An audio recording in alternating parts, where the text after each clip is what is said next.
The narrative had flipped completely. The monster wasn't chasing redemption. He was enforcing order. Combinations flowed effortlessly, blending speed with power in a way that left no room for escape. Nery tried to adjust, tried to wait for another opening, but the window had closed. Inoue had seen enough. By the time the finish came, it felt inevitable. A short uppercut, a perfectly timed right hand, knees buckling, resistance dissolving.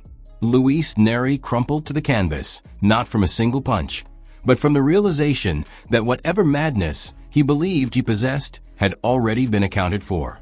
The monster roared, not in celebration, but in confirmation. This wasn't just another title defense.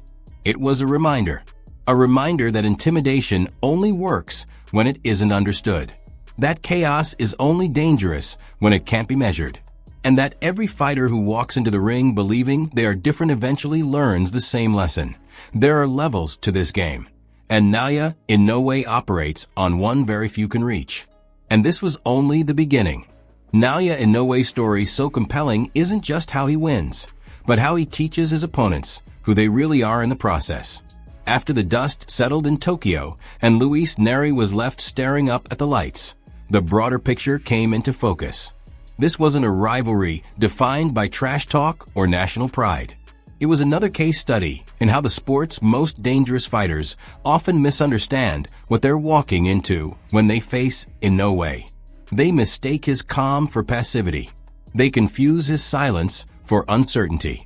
And they convince themselves that aggression alone can disrupt a machine that has already anticipated every possible input. The knockdown in the first round didn't expose Inoue's weakness. It exposed his margin. It revealed that even when the worst-case scenario happens, even when a punch lands clean and the crowd gasps in unison, his foundation doesn't crack. Fighters like Nery build confidence on moments.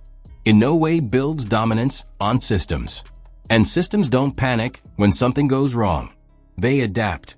By the time the fight reached its later stages, the Tokyo Dome wasn't watching a competitive bout anymore.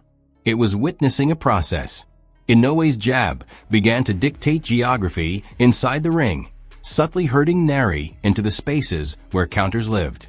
His foot placement, especially against a southpaw, told the real story. Lead foot dominance wasn't just technical trivia here. It was